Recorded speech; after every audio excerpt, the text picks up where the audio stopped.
Ya. Assalamualaikum warahmatullahi wabarakatuh. Selamat sore semuanya. Kembali lagi di seri diskusi girang. Sekarang yang udah ke 16 ya, 17.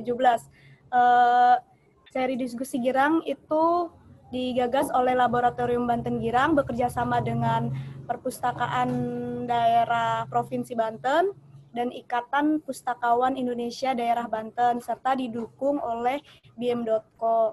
Nah, seri diskusi girang ini menghadirkan peneliti-peneliti yang pastinya kece, untuk dibahas kembali gitu kan.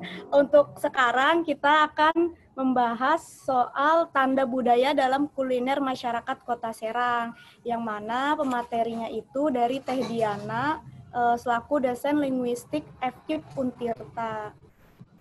Itu mungkin itu aja perkenalannya. Langsung aja kali ya Teh Diana. Assalamualaikum warahmatullahi wabarakatuh. Selamat sore, akang-akang, teteh-teteh yang ada di Provinsi Banten. Terima kasih sebelumnya kepada panitia yang sudah memberikan kesempatan. Saya menyebut ini sebagai kesempatan untuk saya berbagi, pun mungkin banyak kekurangan yang akan saya sampaikan, karena sebetulnya yang akan jadi bahan pembicaraan kita hari ini adalah dari beberapa penelitian yang pernah saya lakukan di tahun 2016 sampai 2017. Nah, kebetulan mungkin Kang Idu bisa langsung mungkin ya, apa perkenalan dulu? Gimana ini? Teh, perkenalan dulu ya? Boleh perkenalan singkat aja dulu Teh. Iya, nama saya Diana Tustiantina. Sebetulnya ya saya dosen linguistik di FKIP Untirta. Saya juga mulai kapan ya, baru seminggu nih fokus jadi penyiar radio di program Guru on Radio di Dia Untirta. Dan saya juga peminat penelitian di bidang kuliner, karena kebetulan dari semenjak tesis saya dulu tentang sayur kulit gerintul dan sate bandeng, tapi saya menganalisis itu melalui lirik lagu Toton Gerintul, Almaton Gerintul almarhum. Jadi saya melihat ada bukan warisan berarti, ada hasanah budaya yang memang harus kita garap, dan kebetulan ada lewat lagu dan ada kuliner. Tentu saja itu menjadi minat saya di kuliner dan bahasa. Akhirnya jadilah sebuah tesis berjudul Representasi Identitas Masyarakat melalui lirik lagu. Tapi itu lebih kepada representasi identitas masyarakat di kuliner, karena kalau untuk kuliner saya pernah melihat orang yang serius ya meneliti kuliner, terutama khas Kota Serang. Saya sempat beberapa kali berbicara Mbah Yadi untuk masalah kuliner. Memang belum ada sumber yang banyak, jadi mencoba perkahaan yang masih berserakan itu kan hanya tiga hal saja: asem, sawo, dan kelapa. Karena saya melihat asem, sawo, dan kelapa sebetulnya bisa menjadi ikon kita loh, ikon Kota Serang seperti itu. Nah, itu yang mungkin perkenalan yang ingin sampaikan. Kalau ingin langsung ke penyampaian apa yang ingin kita diskusikan hari ini, mangga dibantu untuk PPT-nya. Kayaknya dari atas deh Kanidu.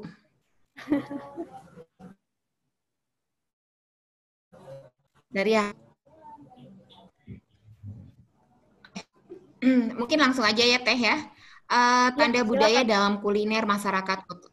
Oke, tanda budaya dalam kuliner masyarakat Kota Serang. Saya melihat judul yang disuguhkan oleh panitia ini jadi kesempatan bagi saya untuk menyampaikan hal yang memang hanya baru sampai laporan penelitian, kemudian sebetulnya ini sudah dipublikasikan di majalah Paradigma. Tapi saya senang karena ingin mempublikasikan langsung kepada orang Banten gitu. Mungkin saja kita sudah mengenal beberapa kuliner ini, tapi kita tidak tahu tahu dari mana asalnya dan mengapa ini bisa menjadi ikon untuk Kota Serang seperti itu. Lanjutkan Nidu.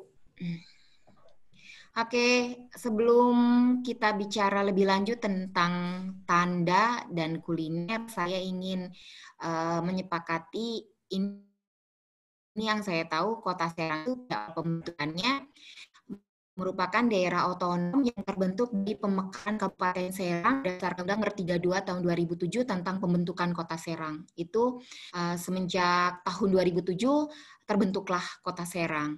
Selanjutnya, kota ini memiliki luas kurang lebih 266,71 km persegi atau sekitar 3,08% dari luas wilayah Provinsi Banten.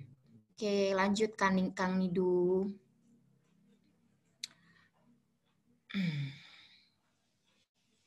Oke, Kota Serang sendiri di sebelah utara berbatasan dengan Teluk Banten yang terletak di Kelurahan Banten dan Kelurahan Sawaluhur. Jadi sudah terbayang ya, jadi itu adalah batas untuk sebelah utara. Untuk sebelah timur berbatasan dengan Kecamatan Pontang di Kelurahan Sawaluhur, Kecamatan Ciruas, dan Kecamatan Keragilan Kabupaten Serang. Sebelah barat berbatasan dengan Kecamatan Pabuaran, Kecamatan Wengin-Kurung, Kecamatan Keramat Watu, dan Kabupaten Serang. Sebelah selatan berbatasan dengan Kecamatan Cikesal, Kecamatan Petir, Kecamatan Baros, dan Kabupaten Serang. Saya dapatkan dari BPS Kota Serang 2014. Lanjut. Oke, nah ini yang menjadi topik kita, kuliner dan masyarakat Kota Serang. Untuk kuliner dan masyarakat Kota Serang. Memang kalau bicara kuliner, masyarakat Kota Serang itu sebetulnya lebih identik dengan kuliner. Kenapa? Karena banyak yang khas, banyak yang berbeda. Walaupun ada beberapa orang yang bilang sama, tapi sebetulnya beda. Nah, di mana bedanya? Nanti kita jelaskan. Dan mengapa kuliner ini bisa jadi representasi atau tanda bahwa ini adalah bagian dari representasi identitas masyarakat Kota Serang karena kekhasan, keunikan, dan beberapa bahan yang di dalamnya itu memang khas ya, hanya dimiliki oleh orang Kota Serang. Oke, nah makanya kalau kita bicara kuliner dan masyarakat Kota Serang itu dekat dengan kata representasi identitas masyarakat dan identitas budaya. Oke, terima kasih. Lanjut, Kanidu. Nah, kuliner sebagai representasi identitas masyarakat Kota Serang, itu kita bisa mengatakan hal itu jika kuliner tersebut dikonsumsi dan disukai oleh masyarakat Kota Serang sendiri. Nah, itu syarat utama dan saya pikir itu juga menjadi syarat mutlak ya. Kalau kita ingin mengklaim atau kita ingin mengakui bahwa kuliner itu bagian dari representasi identitas masyarakat, maka kita harus katakan bahwa itu dikonsumsi dan disukai. Walaupun tidak dikonsumsi setiap hari ya. Kalau misalkan kita bicara dikonsumsi, misalkan tape Bandung, itu memang tape Bandung dikonsumsi oleh warga Bandung ya, Jawa Barat gitu. Nah, seperti halnya misalkan sate Bandeng, apakah setiap hari dikonsumsi? Tidak. Tapi kita juga tidak bisa menampik bahwa kuliner itu dihidangkan dalam acara-acara tertentu seperti hajatan dan kenduri. Maka kita bisa mengklaim itu adalah hal yang dikonsumsi dan disukai oleh masyarakat Kota Serang itu sendiri. Selanjutnya, hidangan wajib di acara kemasyarakatan duri atau hajatan yang tadi saya sudah ungkapkan, jika kita ingin mengklaim misalnya gini, akang-akang atau tete-tete melihat nih, ini nih kuliner khas Kota Serang. Dari mana kita melihat tanda itu? Nah, kita cek dulu apakah hidangan itu ada di acara kenduri atau hajatan. Nah, baru bisa kita klaim. Karena kebanyakan beberapa representasi identitas masyarakat untuk kuliner ya di Kota Serang itu memang hadir di acara kenduri dan hajatan. Dan itu bisa menjadi tanda kedua bahwa kalau kita ingin klaim, tanda itu dilihat gitu. Kemudian tanda yang ketiga, citra rasa yang khas dan unik. Nah, yang khasnya seperti apa, yang uniknya seperti apa? Ada dua citra rasa yang memang khas dari Kota Serang. Yang pertama, pedas manis dan pedas asam. Nah, itu citra rasa yang memang khas dimiliki oleh para pemasak ya kuliner Kota Serang. Jadi kalau ingin laku jualan, katanya jangan lupakan citra ini. Pedas manis dan pedas asam, itu wajib. Jadi kalau pengen membuat, nah ini yang kayaknya di belakang Kang Nidu nih kayak ada kafe-kafe gitu kan. Kalau ingin laku ya harus mengikuti ini kalau pengen yang beli orang Serang. Tapi jangan salah juga. Ada beberapa karakter yang unik dari orang Serang itu sendiri. Karakter yang tidak konsumtif. Nah itu tantangan loh. Jadi kalau ingin berjualan di Kota Serang berarti memang untuk bahan pokok. Bahan pokok itu artinya yang dimakan sehari-hari dan kebutuhan. Karena orang Kota Serang jarang tidak bersifat konsumtif, artinya jarang nongkrong-nongkrong ya. Kecuali nih Kang Nidu yang suka nongkrong, itu pengecualian. Kemudian citra rasa yang khas dan unik jelas ya. Bentuk yang khas dan unik yang tadi ya betul. Kita sempat berbicara tentang kontol sapi, itu ada bentuk yang khas dan unik walaupun di beberapa daerah sama. Tapi ada bentuk yang berbeda ya. Walaupun ada yang ngaku-ngaku, ini sama, tapi bentuknya tetap ada kekhasan. Dan contoh sate bandeng ya, walaupun mungkin hampir sama dengan bandeng presto gitu, tapi ada yang khas dan unik, bentuknya berbeda. Belum lagi kalau dilihat dari citra rasa, itu citra rasanya berbeda. Jangan salah, bandeng presto sama sate bandeng itu udah berbeda. Gitu karena di kita ada kalau bandeng presto nggak ada santan, kalau kita pakai santan itu salah satu bahan pokok untuk membuat sate bandeng ada kelapa. Kemudian tidak ditemukan di tempat lain, sate bandeng, rabe, kemudian gerem asem gitu ya, itu ada yang paling unik. Sambal kulit gerintul. Tahu kan sambal kulit gerintul itu dari kulit melinjo yang warna merah. Itu kalau misalkan kita nih orang Serang bawa itu ke daerah lain terus bilang, ih kok berani ya orang Serang tuh jago-jago makan pedas aja. Sangkanya itu cabai. Jadi sangkanya kita tuh lagi makan tumis cabai sambal gitu kan. Padahal itu sambal kulit gerintul artinya itu tumisan. Nah ini juga yang menarik ya. Sebetulnya kalau dilihat dari penamaan, sambal bagi orang Serang jangan pernah menyebut itu sebagai cocolan, kayak sambal goreng, sambal terasi, gitu, sambal ijo. Yang dimaksud sambal itu kita mah lebih kepada tumis, gitu. Contohnya sambal keraton atau sambal kulit gerintul atau sambal kulit melinjo. Terus ada lagi sambal edan. Nah, ada yang tahu nggak sambal edan? Nah, bikin lu edan. Rasanya edan banget.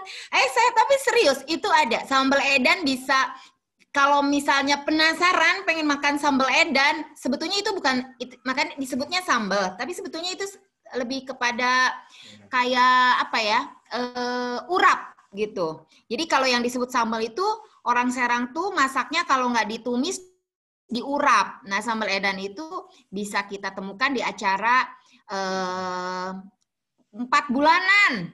4 bulanan. Ada yang suka 4 bulanan. Nah itu sambal edan itu terbuat dari pucuk-pucuk daun muda. Itu dari pucuk daun singkong, daun pepaya, Sampai daun kentut-kentutan juga masuk ke situ. Nah, saya baru tahu itu ya, daun kentut-kentutan bisa dimakan, ternyata ada di sambal edan. Termasuk pucuk pohon beringin. Itu, coba. Segala macam pucuk, daun muda masuk semua ke sambal edan. Nah, kalau tertarik dengan rasa nanti ya, tunggu orang Serang asli 4 bulanan. Nah, kamu makan deh. Itu jangan sangka urap ya. Di situ semua ada. Dari daun kentut-kentutan sampai pucuk pohon beringin itu ya diicip. Tapi rasanya emang enak. Tapi kalau tahu itu ngebayangin begitu, pokoknya edan banget, bikin edan. Gitu. Kemudian ketersediaan bahan baku. Nah ini tanda yang keberapa ini? 1, 2, 3, 4, 5, 6. Tanda yang ke-6, kalau kita ingin mengklaim bahwa ini ada makanan gitu, ini bisa jadi khas Kota Serang. Ya tanda yang harus dilihat adalah ketersediaan bahan baku. Banyak nggak di sini gitu. Nah kayak misalkan akar kelapa, kemudian tadi kontol sapi, bandeng, sate bandeng, karena memang bahan bakunya berlimpah, banyak ada di sini. Maka kita bisa mengidentifikasi bahwa dengan adanya tanda yang ke-6 ini, kita bisa melihat ini bisa jadi klaim kita, jadi representasi identitas masyarakat Kota Serang. Oke, Kang Nidu, lanjut nih. Kemudian kita juga bisa melihat ya, untuk melihat tanda atau klaim, sebetulnya ini urusan klaim ya. Klaim kita terhadap kuliner tertentu bisa menjadi bagian dari identitas masyarakat Kota Serang. Itu kalau misalkan kuliner tersebut adalah representasi identitas budaya. Nah, tanda yang pertama ya tadi, kuliner dihidangkan dalam kegiatan tradisi. Nah, bisa jadi tradisi itu kalau di kita tuh ada 4 bulanan, ada 7 bulanan. Terus kalau misalkan itu, ini loh, kalau punya rumah kayak gitu kan, selamatan rumah. Nah, itu tradisi masuk. Nah, kalau misalkan pada saat acara 4 bulanan, 7 bulanan, selamatan rumah kita melihat makanan itu, kita bisa melihat tanda tersebut dan kita bisa jadi sementara praduga sementara ini bisa jadi kuliner Kota Serang gitu. Kemudian kuliner dihidangkan dalam kegiatan ritual keagamaan seperti kalau hajatan itu nikahan ya, ritual keagamaan. Kemudian muludan. Kalau kita muludan ada tuh. Muludan, kemudian hitanan. Nah, hitanan itu benar-benar jika kakang sama teteh-teteh pernah datang ke acara muludan, hitanan, nikahan ya di situ bisa terlihat bahwa ada kuliner khas, diantaranya sayur kulit gerintul sama sate bandeng, termasuk rabeg, gitu kan. Kemudian tanda yang ketiga, kuliner itu mengandung nilai tradisi, sama ya. Kuliner dipengaruhi sistem nilai budaya. Nah ini yang nggak kalah penting, peninggalan masa Kesultanan Banten. Mau tidak mau, kuliner khas Kota Serang itu selalu memiliki faktor historis atau selalu dikaitkan dengan masa Kesultanan Banten. Contohnya rabeg. Rabeg itu adalah makanan kesukaan Sultan loh. Nah, tapi bayangkan, tahu nggak sih rabeg itu apa? Kalau rabeg sekarang itu udah banyak perubahan dan saya pikir itu bukan rabeg asli. Jadi rabeg asli itu sebetulnya jeroan kambing. Kebayangkan jeroan kambing, kalau makan jeroan bagaimana?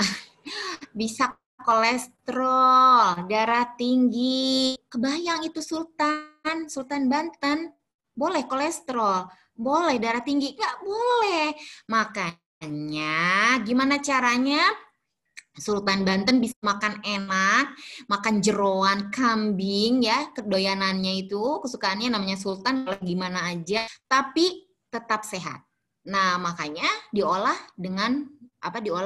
menjadi rabeg. Nah, salah satu penetralnya ada yang namanya cabai rambat. Cabai rambat itu cabai puyang dan cabai cabai puyang, cabai rambat, cabai Jawa. Nah, kalau sekarang kan udah diganti tuh, udah jadi cabai itu. Masih hidup tuh. Nah, jadi akhirnya itu menjadi makanan khasnya Sultan. Oke. Ini setelah itu ini bukan sih? Oke. Selanjutnya asam, sawo, dan kelapa.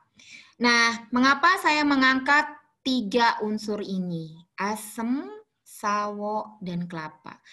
Asam saya representasikan menjadi tanda kalau kita ingin mengklaim kuliner itu khas Kota Serang, lihat bumbunya ada asamnya enggak. Ya, seperti itu. Kemudian kelapa, bahan bakunya tanda yang kedua itu kelapa. Kalau bahan bakunya ada kelapa, maka kita bisa melihat bahwa ini juga bisa jadi klaim kita bahwa itu bisa jadi khas Kota Serang. Sawo. Nah, kenapa sawo? Apa hubungannya dengan nilai religi? Gitu.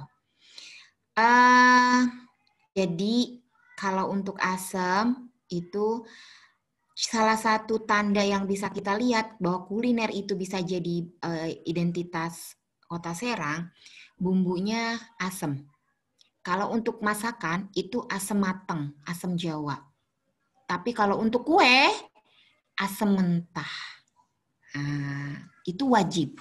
Rata-rata menggunakan bumbu asam untuk masakan, olahan, dan kue untuk asam mentah.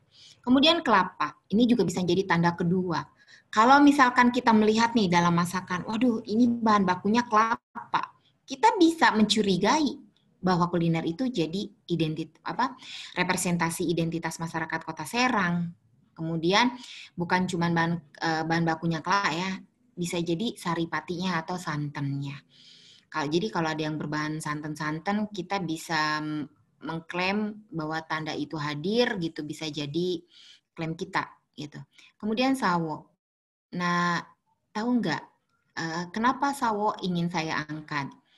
Karena jangan pernah ngomong orang Serang asli kalau nggak punya pohon sawo depan rumah. Gitu. Jadi kita bisa lihat, nih orang itu orang Serang asli, Kota Serang. Kenapa? Di depannya ada pohon sawo. Gitu.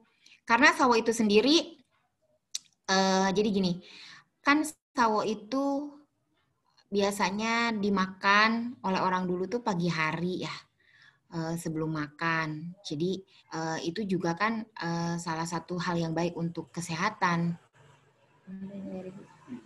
Seperti itu, dan ingin mencerminkan bahwa orang Serang itu orang yang memperhatikan kesehatan, juga bagian dari nilai religi. Seperti itu. Oke, lanjut Kang Du. Oke, asam. Kalau berbicara tentang asam, nah ini tandanya bahwa asam bisa menjadi tanda bagian dari identitas ya. Dilihat di Kecamatan Kasemen. Kasemen itu di Banten Lama. Pohon asam adalah representasi identitas masyarakat Kota Serang karena merepresentasikan kuliner khas Kota Serang. Latar belakang sejarah itu adalah bumbu wajib, salah satunya asam. Nah, jadi gini, orang Serang sebenarnya tuh kreatif. Jadi kalau misalkan di sekitarnya banyak pohon asam, ya memanfaatkan bahan yang ada untuk mengolah masakan gitu. Jadi karena di kita itu dulu itu ya bukan hanya di alun-alun, kemudian dari alun-alun ke Lopang, terus ke sampai Kasemen, ke Banten Lama itu dipenuhi pohon asam. Bahkan Kaujon itu banyak pohon asam. Nah makanya jangan kaget kalau memang rata-rata masakannya diolahnya dengan asam karena asam di Kota Serang memang berlimpah. Kemudian salah satu bumbu wajib untuk masakan khas Kota Serang adalah asam. Kota Serang adalah penghasil asam. Kuliner khas Kota Serang mewajibkan asam sebagai bumbu masakan karena sifatnya gitu. Asam itu menghilangkan rasa dahaga kalau dimakan ya. Kota Serang memiliki cuaca atau suhu panas. Jadi sebetulnya gini, dulu kan Denles itu menanam pohon asam itu karena ada praktek kerja rodi. Nah, ketika mereka panas, haus, nah mereka itu makan asam untuk menghilangkan rasa dahaga itu. Makanya di sepanjang jalan itu banyak pohon asam. Salah satunya fungsinya itu untuk menghilangkan rasa dahaga. Oke, lanjut, Ndu. Nah, asam bumbu utama. Bumbu utama untuk mengolah masakan, nah bumbu untuk asam matang, untuk asam Jawa itu untuk yang seperti kalau asam itu garam asam ya. Kemudian penggunaan asam sebagai bumbu cukup dominan dalam kuliner khas Kota Serang, khususnya kuliner berbentuk makanan olahan. pengaruh dari penggunaan bumbu di atas menjadikan kuliner Kota Serang memiliki ciri lekoh atau berbumbu kental. Nah, jadi tanda yang kesekiannya gitu ya, karena efek adanya asam, yaitu ciri khas makanan Kota Serang tuh lekoh. Kalau lekoh tuh apa ya? Kental gitu. Jadi bumbunya tuh kental-kental gitu. Kayak rabe kan kental gitu ya. Kekentalan bumbu dalam masakan Kota Serang umumnya menghasilkan cita rasa pedas manis dan pedas asam. Nah, tadi yang ini ya, kalau misalnya nanti tete-tete sama akang-akang nyicip masakan ini rada-rada pedas-pedas manis sama pedas-pedas asam, kita bisa klaim. Ini bisa jadi tanda bahwa itu jadi kuliner khas Kota Serang. Oke. Lanjut Kang Nidu. Oke, nah asam ini cita rasa pedas manis umumnya dibuat oleh masyarakat Kota Serang yang berdomisili di wilayah Kecamatan Walantaka ini berdasarkan penelusuran saya terhadap untuk melihat cita rasa apa namanya nih yang pedas manis nih. Jadi orang-orang kayak Walantaka seperti Kepuren, Prisen, Nyapa, kemudian Curug, Tak-Takan sampai Kecamatan Serang, mereka suka sekali dengan yang pedas manis, misalnya rabe seperti itu ya. Kemudian untuk cita rasa pedas asamnya diolah oleh masyarakat yang berdomisili di sekitar Kecamatan Cipocok, Kecamatan Kesemen, dengan rasa pedas asam, misalnya gerem asam, seperti itu.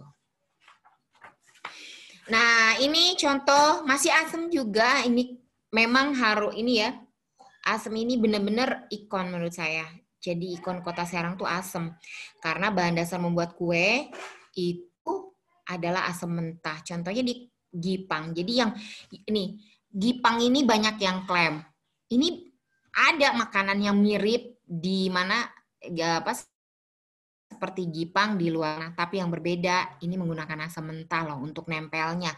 Makanya disebutnya itu kalau ngambil kue Gipang tuh disebutnya kue pelit ya, karena saking susah itu nempel truk. Makanya kalau yang tahu tipsnya di tengah itu dikasih kayak plastik kayak gitu, jadi supaya bisa keangkat. Nah itu yang sebetulnya kalau kita bisa menjelaskan, coba bawa gitu yang mirip dengan Gipang, terus di atasnya ada kacang gitu kan. Coba lihat, selengket ini enggak, selengket punya saya enggak, punya saya lengket banget gitu. Gipang tuh lengket banget dan itu yang khas ya. Kelengketan itu enggak ada di makanan yang lain walaupun sama, karena bahan bakunya asam. Oke, lanjut Kang Nidu. Nih Kang Nidu udah mesem-mesem nih. Oke, kelapa. Selanjutnya kelapa. Kelapa tuh salah satu bahan baku kuliner khas Kota Serang. Atau biasanya kalau nggak kelapanya, itu biasanya kalau kelapa buat kue. Nah kalau nggak, ya itu saripati kelapa atau santan. Ya kan kalau santan ini banyak digunakan untuk sate bandeng tuh bahan utamanya santan. Nah kelapa ini memiliki nilai historis atau ini ada hubungannya dengan masa Kesultanan Banten. Jadi gini, dulu itu Sultan Banten sedang menerapkan politik tata ruang wilayah yang dijalankan oleh Sultan Ageng.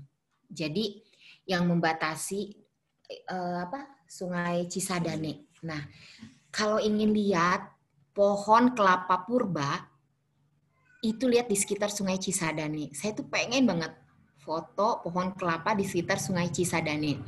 Konon katanya pohon kelapa yang di sekitar Sungai Cisadane itu adalah pohon kelapa yang ditanam atau mungkin kalau misalkan sudah mati pohon kelapanya mungkin kelapa yang kan kelapanya itu kan kalau kelapa jatuh nanti jadi pohon kelapa baru. Nah itu dari hasil dari politik tata ruang wilayah yang dijalankan oleh Sultan Ageng.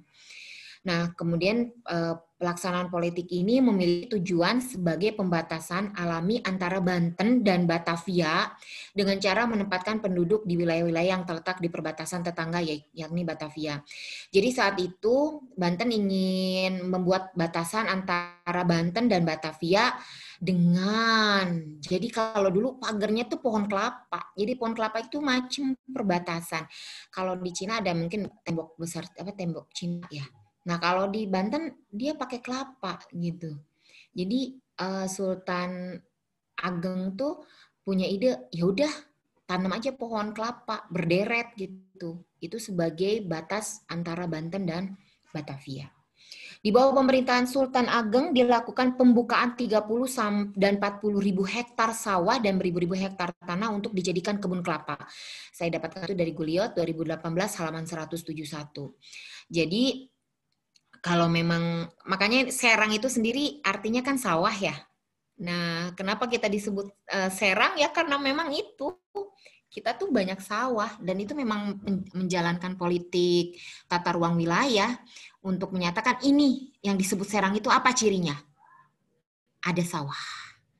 Kalau dari Tangerang kita tahu kita udah sampai Serang, dari mana batasnya? Dari Serang, sawah. Nah kalau nggak ada sawahnya, ada pohon kelapa. Nah, seperti itu. Perkebunan kelapa dibuka dengan cara menempatkan penduduk untuk tinggal di sekitar Sungai Cisadane dan dikerahkan untuk menanam pohon kelapa muda. Oke, nah ini lalu kenapa ini bisa jadi inspirasi kuliner saat itu? Nah, saat itu anak sultan akan disunat, dihitan. Kemudian anak sultan tuh dan kebetulan ada juga bandeng. Nah, tapi tahu sendiri ya, bandeng tuh ikan dengan duri yang kecil-kecil dan susah untuk dipilih kalau makan bandeng.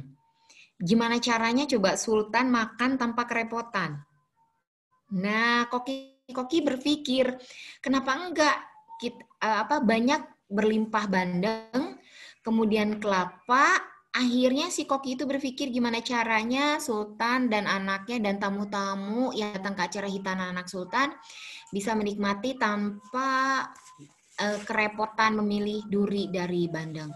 Makanya dibuatlah sate bandeng dan makanya yang menjadi ikon kelapa menjadi salah satu tanda karena memang dari historis sejarahnya ada bahwa kelapa itu dimanfaatkan untuk membuat sate bandeng. Kelapa-kelapa yang ditanam itu. Oke, nah ini asam, sawo, dan kelapa, makanya tanda ini tidak pernah lepas jauh dari latar belakang sejarah dan latar belakang tradisi masyarakat itu sendiri. Jadi kalau ingin bicara tentang kuliner khas Kota Serang, tandanya dilihat, ada nggak hubungannya dengan sejarah atau Kesultanan Banten. Kemudian dilihat, dekat nggak dengan tradisi masyarakat. Kalau dua-duanya sudah memenuhi, ya kita bisa klaim itu jadi kuliner khas Kota Serang. Banten abad 17. Nah ini Banten adalah negeri yang kecil dari segi luas wilayah dan jumlah penduduknya, tetapi memiliki perekonomian yang makmur. Banten sebagai pusat perdagangan. Jadi kecil, tapi kok makmur? Ya itu karena Banten sebagai pusat perdagangan. Kenapa? Sebetulnya itu karena di Banten sendiri orang Banten saat itu memang kreatif untuk mengolah makanan dengan memanfaatkan bahan baku di sekitar yang ada. Kemudian pusat pelabuhan ya, pusat perdagangan, dan itu satu lagi ada klaim yang saya coba untuk luruskan.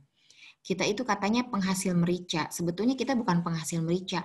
Kita itu adalah monopoli. Banten itu dulu orang yang memegang monopoli lada gitu. Penghasilnya sih dari Lampung, bukan dari Serang gitu. Jadi dulu tuh Sultan Banten tuh yang menetapkan harga rempah lada gitu. Tapi sebetulnya Banten mungkin hanya di daerah sekitar Pamarican ya yang menghasilkan lada. Dan itu sedikit kalau untuk memenuhi kebutuhan orang Banten saat itu. Makanya banyak mengambil dari Lampung. Tapi Banten memiliki hak penuh untuk memonopoli rempah seperti merica. Nah, karena itu, karena Banten dulu menjadi pusat peradaban, maka dituntut yaitu banyak menghasilkan kuliner-kuliner dari zaman dulu. Banyak tamu-tamu yang datang ke Sultan, maka banyak juga makanan yang disuguhkan. Karena itu, kok bagaimanapun kuliner itu sebetulnya lebih dekat ya dengan Kota Serang karena Banten Lama menjadi bagian dari Kota Serang. Inventarisasi kuliner. saya melihat, jadi saya mencoba untuk menyimpulkan. Ada 4 untuk kuliner agar menjadi representasi identitas masyarakat Kota Serang. Yang pertama, tete-tete akang-akang bisa lihat biasanya berupa lauk pauk, sayuran, dan kue-kue. Kalau lauk pauk ya tadi ya, gerem asem, sate bandeng. Kalau sayuran, saya kulit gerak, sambal kulit keraton, atau sambal kulit gerintul, atau sambal edan. Dan untuk kue-kue, ada gipang, akar kelapa, itu ya sebagainya. Termasuk kontol sapi itu dari kelapa, itu ya. Kemudian biasanya ini ada 4 tanda yang bisa Teteh Akang lihat.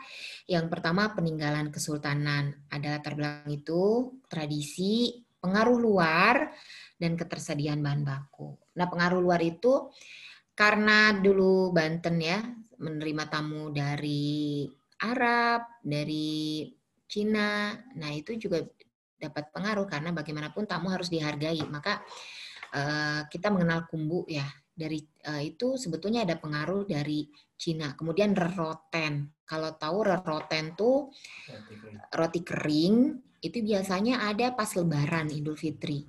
Nah, itu pengaruh Eropa. Lanjut Kang Nidu. Oke, ini peninggalan kesultanan, beberapa diantaranya bisa kita lihat nih. Ini yang baru saya inventarisir. Jadi ada gerem asem, itu pengaruh kesultanannya kuat ya. Sate bandeng, rabeg, sambal keraton atau kulit gerintul, dan ketan bintul atau empal. Kemudian untuk tradisi ada cuhcur, cucuwer, sambal edan, reroten, termasuk nasi aking. Nasi aking itu bisa, jangan salah, orang Serang makan nasi aking karena miskin. Bukan, itu ada tradisinya. Tradisi pacaklik itu. Jadi kalau misalkan pacaklik, mereka memang sengaja mempersiapkan nasi aking. Termasuk itu untuk, ada beberapa unsur kesehatan ya. Jadi makanan Serang itu sebetulnya ada satu sih unsur kesehatan. Katanya nasi aking itu untuk menghindari diabetes ya, karena kalau nasi hangat itu tinggi gula darahnya. Nah, makanya kalau orang Serang tuh jarang yang diabetes. Jadi kalau ada orang Serang diabetes, dia nggak tahu identitasnya.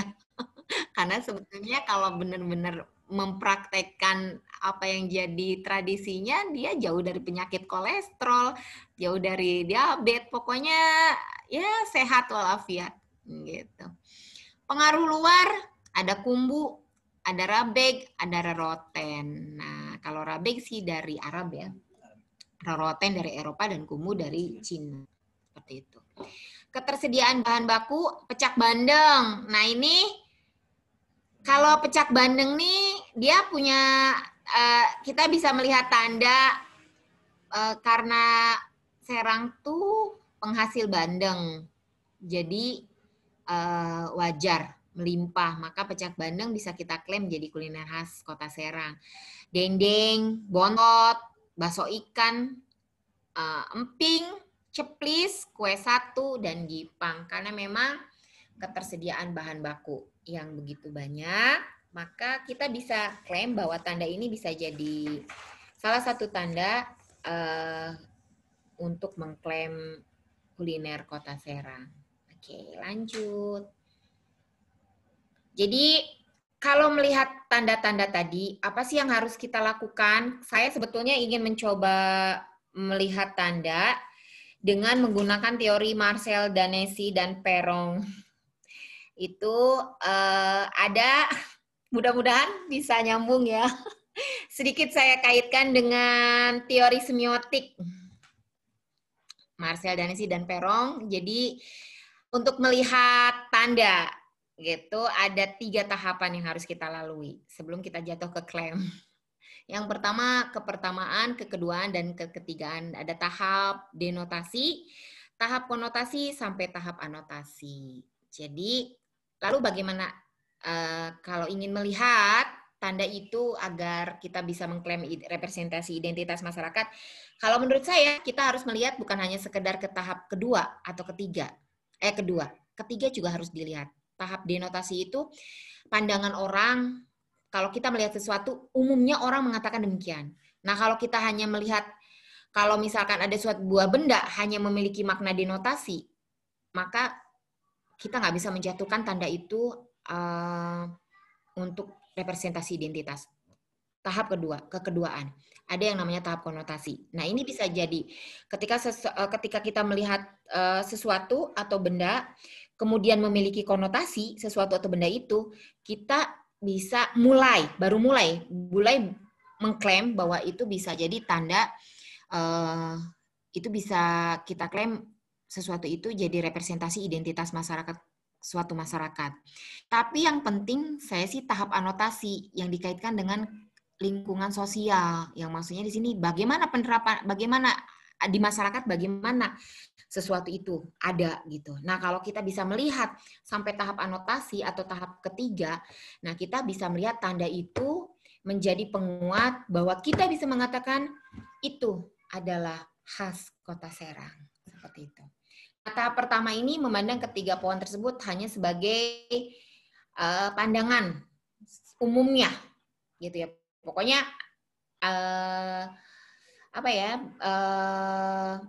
asam dan kelapa hanya kita pandang sebagai bumbu aja. Kalau misalnya ada yang kalau kita hanya melihat ya asam dan kelapa itu kan bumbu gitu kan. Beberapa masakan kan menggunakan asam kelapa. Berarti kita belum bisa mengklaim itu khas gitu kan. Kemudian sawo itu kan di tempat saya juga ada sawo gitu kan. Memang sawo itu rasanya manis dan semua orang ada yang suka sawo dan tidak suka sawo. Nah, lalu bagaimana kita bisa mengklaim bahwa sawo itu jadi identitas? Ya kalau memiliki konotasi ke tahap kekeduaan. Nah, jadi kalau kita hanya melihat di dataran denotasi, kita belum bisa mengklaim. Nah, kalau kita bisa membuktikan bahwa sesuatu itu memiliki konotasi. Jadi lihat dulu memiliki konotasi atau enggak. Sekarang kita lihat apa yang ada di pikiran Akang dan Teteh kalau mendengar kata asam atau pohon asam. Konotasi apa yang melekat? Nah, kalau kita sudah mengatakan asam, pohon asam itu ada di Jalan Kaujon, alun-alun. Nah, itu udah masuk ke konotasi gitu kan. Karena itu konotasi banget gitu ya. Kalau kita udah denger asam tuh, itu tuh alun-alun Kota Serang, itu udah konotasi. Jadi konotasinya tuh udah ke histori, ke sejarah gitu kan. Terus kalau misalnya kita katakan asam, bumbu masakan yang ada di gerem asam, rabek, dan sayur keraton, nah, itu udah ke konotasi. Pohon kelapa dan kelapa, penguat rasa untuk masakan, citra rasa lekoh dan gurih. Nah, sebetulnya kenapa kata lekohnya sebetulnya yang menjadi konotasi untuk penguat identitas. Karena kalau kita bicara kelapa, itu memang gurih umumnya. Itu baru denotasi. Tapi kalau kita katakan lekoh, kemudian lekoh, maka itu sudah ke konotasi kuliner khas Kota Serang. Gitu. Pohon sawo dan sawo adalah buah tangan khas Kota Serang, biasanya ditanam di depan rumah warga Kota Serang asli. Nah, kalau bilang pohon sawo, orang Serang asli, udah konotasi itu yang bermain. Itu bukan hanya sekedar pohon sawo adalah pohon buah-buahan. Kalau kita udah sampai berpikir pohon sawo orang Serang, itu udah konotasi. Berarti yang punya pohon sawo itu orang Serang asli. Nah, saya bukan orang Serang karena di depan rumah saya pohon mangga. Oke. Lanjut. Oke, tahap ketiga ini adalah tahap yang paling penting yang nggak boleh hilang di tahap ketiga ini karena mana sih tahap ketiga? Di tahap ketiga ini yang mencoba mengkaitkan tanda-tanda tersebut dengan tanda sebagai bagian dari budaya. Nah, ini yang paling penting yang bisa menjadi klaim kita, gitu kan. Pohon asem dan asam digunakan sebagai bumbu khas pada kuliner Kota Serang seperti gerem asem, rabek, dan sambal keraton. Penggunaan asam adalah bumbu wajib, citra rasa yang khas. Asam merepresentasikan citra rasa dan kekhasan masakan dan kue Kota Serang. Jadi kalau misalkan kita sudah melihat, wah itu memang ada di setiap masakan gitu, baik masakan maupun kue-kue. Nah itu udah bagian dari budaya. Kalau misalkan asam dicari pas lagi lebaran, nah itu jelas budaya. Karena kita sudah melihat itu dari tradisi yang berjalan di masyarakat Kota Serang.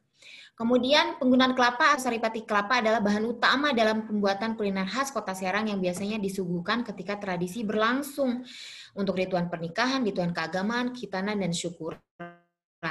Nah, penggunaan bahan ini wajib ada dalam pembuatan kuliner khas Kota Serang dan tidak dapat digantikan dengan bahan lain. Nah, kalau misalkan kita sudah mengatakan bahwa bagian kelapa ini atau santan ini adalah bahan wajib yang nggak bisa digantikan. Nah, kalau ganti dengan misalkan kelapa diganti sama susu, misalkan kan sekarang boleh ya kelapa diganti sama susu, bukan jadi kuliner khas Kota Serang lagi, gitu. Jadi penghilangan saripati kelapa dalam pembuatan sate bandeng akan mengubah bentuk, cita rasa, dan kekhasan yang dimiliki sate bandeng. Nah, jadi kalau misalnya kita sudah ada pikiran kita bahwa kelapa itu wajib untuk masakan khas Serang, maka ini udah masuk ke tahap ketigaan gitu. Jadi, oh itu bumbu wajib. Nah, itu udah masuk ke tahap bagian dari budaya gitu. Dan pohon sawo di depan rumah merepresentasikan identitas masyarakat Kota Serang. Itu. Mungkin untuk sementara itu aja dulu, Du. Silakan.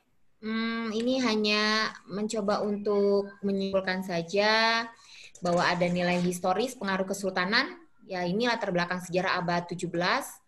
Karena kawasan Banten lama ada pusat peradaban, jadi warga Banten membutuhkan makanan yang bersifat praktis, dan sisi nilai itu diantaranya ada gerem asem, maka lahirlah gerem asem. Kemudian pengaruh kesultanan, ada rabeg, keraton, nah seperti itu. Nah, kuliner ini umumnya memiliki bumbu wajib berupa garam, asem, dan diolah menjadi contohnya sate bandeng. Oke, saya kembalikan kepada moderator.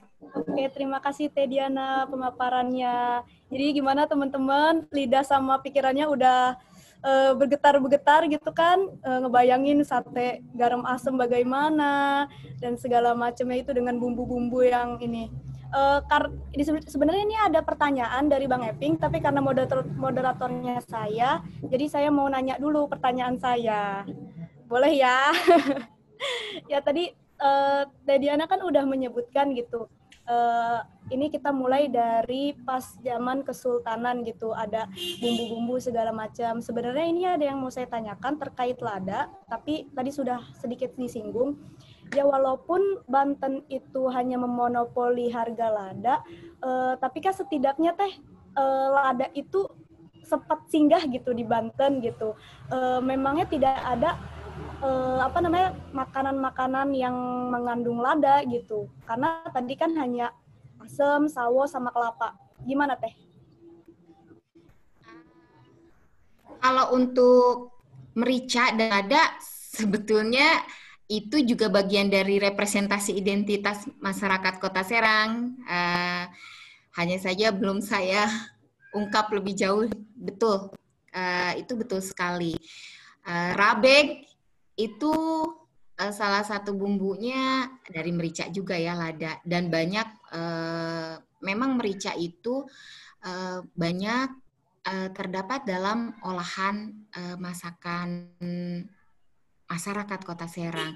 Dan itu ya, ya tadi kan citra rasa yang kita miliki itu pedas manis dan pedas asam gitu, pedas manis dan pedas asam. Jadi kalau pedas manis itu di rabeg, pedas asam ya di gerem asam. Memang kan untuk asam, karena saya melihat fungsi asam lebih banyak gitu. Tapi memang merica juga jadi bagian kita. Walaupun kita memang bukan penghasil merica, kita memang memonopoli harga merica saat itu. Banten saat itu ya, memonopoli harga, dan memang akhirnya masyarakat Banten saat itu mendapatkan merica dari Lampung, dari daerah sekitar Lampung lah, dulu Lampung ya. Jadi merica atau lada juga menjadi representasi identitas kita masyarakat Kota Serang, karena memang terdapat di beberapa masakan. Hanya saja ini saya tidak menjadi fokus, tapi kalau dilihat dari citra rasa tadi pedas manis dan pedas asam, jadi pedas itu kalau tidak dari merica ya mungkin dari cabai rambat seperti itu. Bukan cabai biasa. Oh, jadi bukan cabai.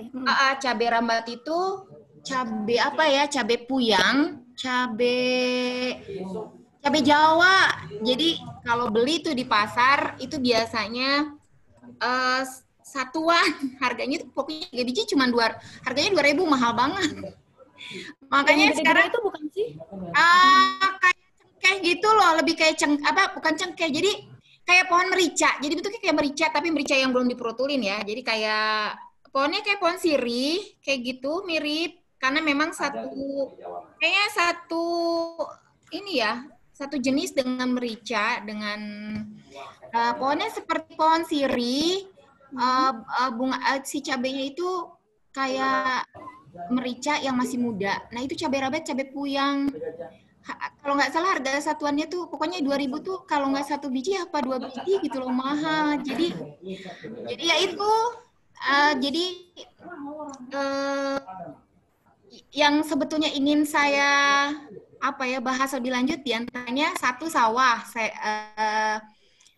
ini ya padi, 2 merica, dan yang ketiga cabai rambat yang belum saya ungkap. Karena cabai rambat itu sekarang sudah hilang. Rabeg sekarang udah pakai cabai rawit. Jadi pakai cabai rawit. Sebetulnya itu bukan cabai rawit, cabai rambat. Karena fungsinya tadi kan jeroan untuk menghilangkan kolesterol dan sebagainya. Ini ada chat nih kayaknya. Bisa dibaca oleh Iya. Bisa. Ini menyambung dulu, ada Anidu katanya mau menambahkan yang soal lada. Saya ingatkan kepada teman-teman mungkin yang ingin bertanya silakan tulis di kolom chat atau lambaikan tangan, dinyalakan kameranya. Ya silakan. Ya, oke. Terima kasih Rizko. Terima kasih Bu Diana. Belakangan saya sedang nulis artikel soal lada. Ada yang menarik, mungkin bisa menambahkan penelitiannya Bu Diana ya untuk terkait lada. Temuan Pusat Penelitian Arkeologi Nasional, Puslit Arkenas itu menarik, Bu. Tahun 2017 mereka melakukan ekspedisi dengan kompas dan menelusuri arsip Belanda tahun 1800-an. Nah, di arsip itu menyebutkan paling tidak di Banten, itu arsip yang paling muda ya, 1800-an. Paling tidak di Banten itu ada 1.800-an daerah perkampungan yang dijadikan perkebunan lada.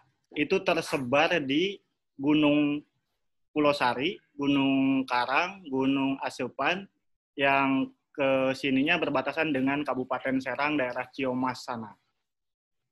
Nah, bahkan dari temuannya Sony Wibisono itu di Desa Pandat, Kabupaten Pandeglang, dekat Pulau Sari, itu masih ditemukan satu hutan lada yang dia perkebunannya tidak seperti perkebunan di Lampung hari ini yang bikin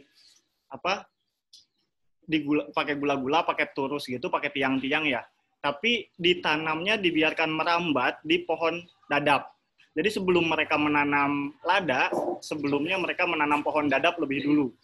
Nah, penduduk di Pandat itu sampai saat ini tidak tahu sebetulnya, tidak tahu persis sejak kapan tanaman lada di daerah mereka itu sudah ditanam. Tapi melihat dari tuanya pohon-pohon lada di sana, karena lingkar batangnya saja sampai 5 cm gitu. Besar sekali, dan beberapa masih produktif berbuah, beberapa masih diurus oleh petani di sana, sekalipun mereka melakukan memperbarui tanamannya ya, tapi ditanamnya di hutan gitu, di hutan dadap itu. Nah, itu temuan menarik dari Arkenas yang saya pikir mungkin bisa menambahi temuan kita belakangan ini, karena kita selalu menganggap bahwa lada di Banten itu selalu didatangkan dari Lampung, Bangka, atau Tulang Bawang, daerah Sumatera sana. Sementara misalnya kalau kita lihat juga sebelum masa Kesultanan, ketika Raja Sunda terakhir itu mau bekerja sama dengan Portugis di Malaka, bahkan dia sudah menjanjikan 1000 karung lada gitu, agar Portugis membangun benteng untuk melindungi Kerajaan Banten dari invasi Demak, Cirebon. Nah, jadi saya pikir mungkin bahkan jauh sebelum masa Kesultanan pun lada itu sudah, selain sudah tidak hanya Lampung gitu, karena Lampung kemungkinan baru dikuasai juga kan pada masa Kesultanan tuh. Entah pada masa Sunda itu sudah dikuasai juga enggak gitu Lampung. Tapi memang tanaman lada banyak di dua sisi ini, di ujung selatan Jawa, di ujung barat Jawa dan di selatan Sumatera sana. Itu saya pikir temuan yang menarik yang mungkin bisa memperkaya kajiannya Ibu tuh untuk lada. Karena tabek juga saya pikir di beberapa tempat tabek itu bukan cabai, Bu. Malah lada gitu. Nah, mungkin itu. Nanti nyambung ke pertanyaan yang lain. Oke, terima kasih Anidu. Mungkin kita bacakan aja pertanyaan. Ini ada dari Bang Eping.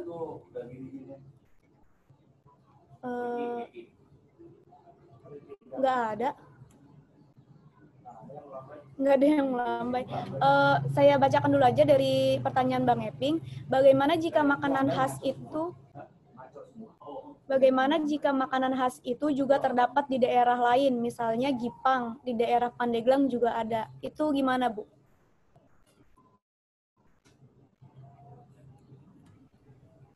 Oke, pertama kalau misalkan memang ada mirip ya, Gipang itu percis sekali dengan Gipangnya orang Serang. Kalau pengen lihat Gipangnya Serang tuh, saya ngelihatnya Gipang orang Walantaka. Orang, apa sih, saya pernah cicip di Walantaka ya, karena itu kita bicara batas ya, kota Serang.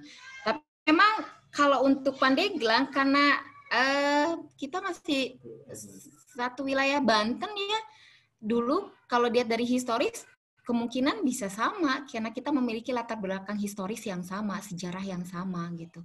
Nah, kayak misalkan ceplis juga di Pandeglang ada kan? Ceplis, kemudian emping, gitu. Di Pandeglang juga ada, karena kita memiliki latar belakang historis atau sejarah yang sama di zaman Kesultanan abad 17. Nah, kalau untuk saya nggak tahu di Pandeglang apa lengket-lengket juga kayak yang di Walantaka. Mungkin yang Pandeglang bisa menceritakan, kalau saya lihatnya justru di Walantaka tuh beda, karena susah, pelit, susah, bener, susah. Bahkan saya kemungkinan nggak akan ngambil kalau di rumah orang, karena saking susahnya, kecuali ada di rumah, sampai itu toplesnya sendiri, saya cabut sendiri, tapleng, bener. Mungkin itu yang bisa saya sampaikan.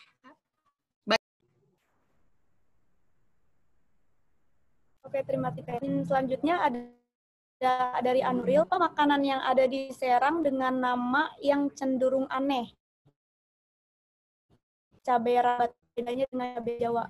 Cabai ini kayaknya tadi sedikit udah dijelaskan, mungkin jawab yang makanan yang cenderung aneh. Kalau cenderung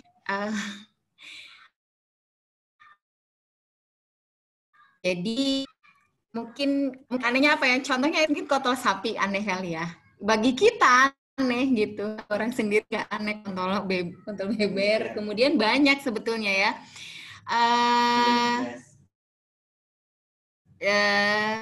Karena kita tabu kan? Tabu tuh berarti sudut pandang sebetulnya. Tapi bagi orang Serang sendiri nggak aneh. Kemudian, tapi yang pasti itu tidak tabu dalam makanan kita. Tapi yang aneh memang ada nih. Itu yang membuat khas gitu. Keanehan itu ya. Kemudian ada lagi yang sambal edan itu. Sambal edan sebetulnya kita tuh punya makanan yang bisa diviralkan, sambal edan. Dan itu aneh gitu. Tapi bagi kita nggak aneh. Mungkin anehnya karena semua pucuk-pucuk masuk. Sampai pucuk daun kentut-kentutan, pucuk pohon beringin, itu masuk semua, makanya disebut sambal edan gitu. Dan ternyata itu ada nilai filosofinya bahwa orang yang hamil 4 bulan itu harus banyak makan sayuran agar bayinya sehat, seperti itu. Oke, itu aneh itu karena tabu bagi orang yang mengundang, tetapi bagi orang Serang sendiri itu bukan hal yang tabu. Ya, Kak Nidu ya, tidak tabu ya dengan kata-kata itu. Oke, siap. Makasih Teh Diana. Silakan untuk Kak Riki Gana, boleh menyalakan mikrofonnya. Silakan Kak.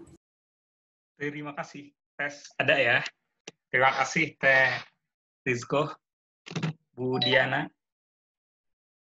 Mohon izin mungkin bertanya ya, ini penasaran aja nih. Ini kan terkait makanan dan klaim ya. Secara jenis, saya lebih tertarik secara jenis. Menurut Bu Diana, mungkin yang termasuk kuliner khas Kota Serang itu sebetulnya apa gitu? Atau mungkin klaim itu kan urusannya yang lain ya. Kira-kira dari penelitian rekomendasinya yang bisa kita katakan sebagai kuliner khas lokal Kota Serang itu jenisnya itu sebetulnya apa? Karena seperti di Bu Diana tadi bilang ya di awal kan sebetulnya Serang itu kan pemekaran ya, Kota Serang pemekaran. Di Banten Tengah kan ada Kabupaten Serang dan juga ada di Cilegon ya. Jadi mirip-mirip gitu ya, mirip-mirip. Nah, pas di jenis ini sebetulnya kalau misalkan kita klaimkan itu, kira-kira tuh apa sih yang menjadi khasnya Kota Serang itu? Seperti yang tadi Bu Diana juga bilang, yang mohon maaf ya, kontol-kontol itu juga di Lebak juga ada. Di Lebak malah ada yang namanya itil ya, itil mengi, rendak kauda. Nama itu memang aneh-aneh, mungkin memang khasnya di Banten begitu ya, rada-rada aneh gitu. Tapi memang itu. Saya kebetulan melakukan penelitian, tapi bukan di sisi budaya ya, karena saya bukan background-nya bukan budaya, tapi di marketing, lebih ke khas lokal Banten. Nah, ini agak kesulitan memang saat diferensiasi gitu ya,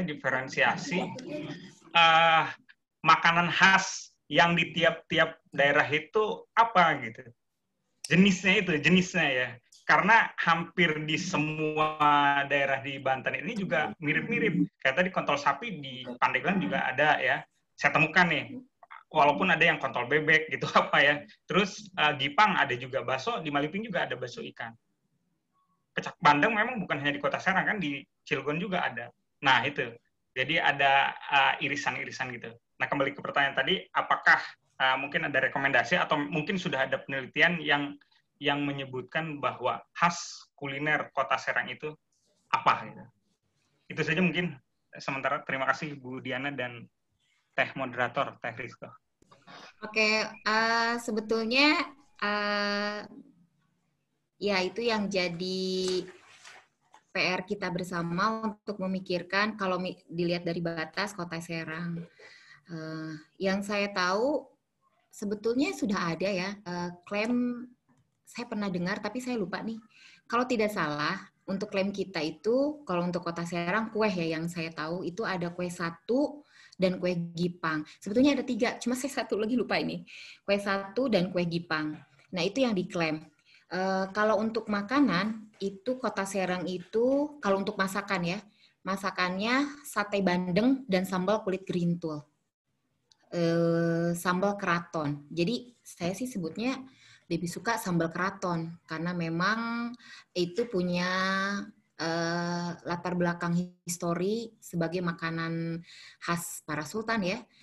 Sate bandeng, kemudian sambal keraton dan rabeg kalau untuk makanan, untuk olahan gitu yang memang benar-benar mencerminkan makanan atau kuliner khas Kota Serang, sate bandeng, rabeg, sambal keraton. Nah, kalau untuk kue itu ada kue satu dan kue Gipang.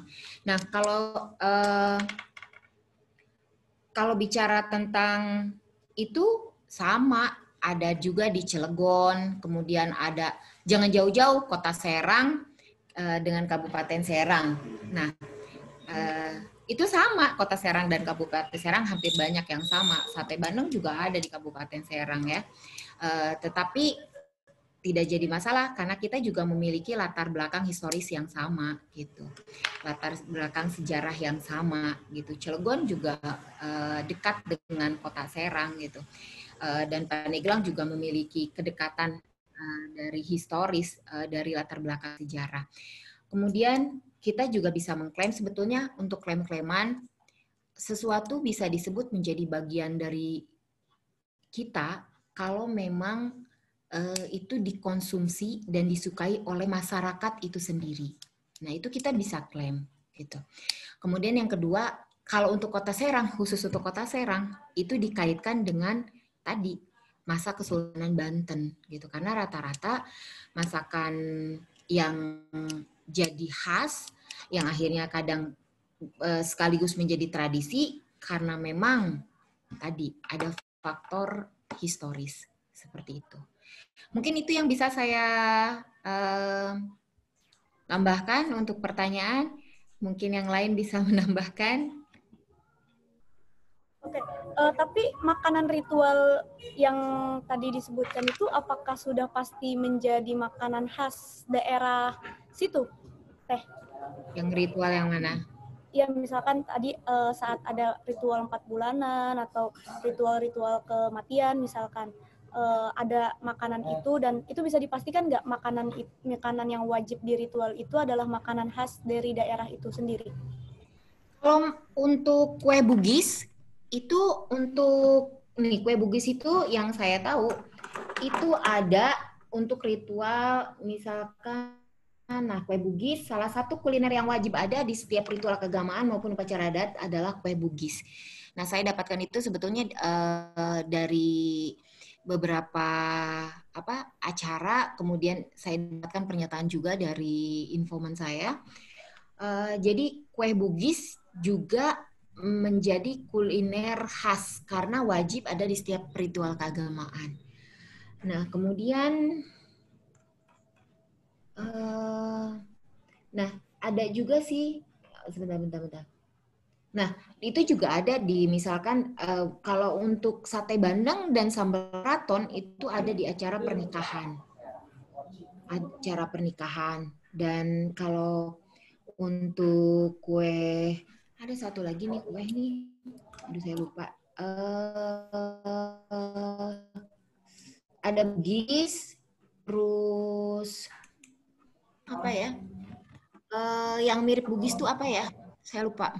Kayak semacam papais seperti itu untuk misalkan untuk memperingati apa namanya kalau untuk meninggal itu namanya ruah apa? Acara apa kalau kematian? Yang 3 harian, misalkan 100 hari harian gitu ya. Gitu, 7 harian kayak gitu. Nah, itu ada beberapa kue seperti papais seperti itu khas. Kalau untuk Bugis itu khas, itu khas. Nah, tapi kalau untuk yang diklaim oleh pemerintah Kota Serang sendiri, yang saya tahu itu baru kue Gipang. Jadi baru taraf kue, masih perkuehan. Jadi belum sampai ke makanan-makanan yang lain. Jadi ini baru sampai ke inventaris pribadi, masuk ke rekomendasi. Tapi itu sudah saya rekomendasikan ke pemerintah Kota Serang, termasuk kontol sapi itu, untuk menjadi kuliner khas Kota Serang. Tapi saya belum dengar ada pernyataan atau statement langsung dari pemerintah Kota Serang. Sampai sekarang mungkin ya, atau saya yang tidak tahu, tapi saya belum mendengar, tapi sudah saya rekomendasikan beberapa makanan tersebut. Oke, terima kasih Teh Diana. Lanjut pertanyaannya Teh Yulia. Penanda juga ada di Anggen Lada, kue balok ternyata di luar Banten juga ada gitu. Kalau Anggen Lada mah bukan khas Kota Serang ya. Itu kayaknya Pandeglang ya.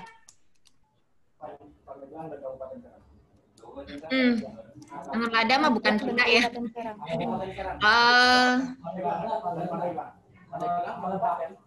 Iya. Angan Lada kayaknya saya belum pernah. Angan Lada Pandeglang. Iya, Pandeglang ya, betul ya. Dan Angan Lada ada juga ternyata di luar Banten gitu. Nah, kalau misalkan ada di luar Banten, ya kita harus menelusuri dari sejarah gitu. Apakah ada hubungannya? Misalkan di Bantennya di mana? Kalau Bantennya, kalau di misalkan yang dekat-dekat mungkin di Sukabumi gitu ya, deket Pandeglang sana, Rangkas, Sukabumi, ya bisa jadi gitu, karena kan itu karena secara letak geografis dekat, kemungkinan itu dibawa. Tapi kalau Angan Lada bukan khas Kota Serang yang saya tahu, dan saya tidak merekomendasi Angan Lada karena ketersediaan bahan baku daun walangnya juga, kita nggak menanam daun walang di Kota Serang ya. Daun walang itu banyak ditemukan di Pandeglang kalau tidak salah. Pandeglang.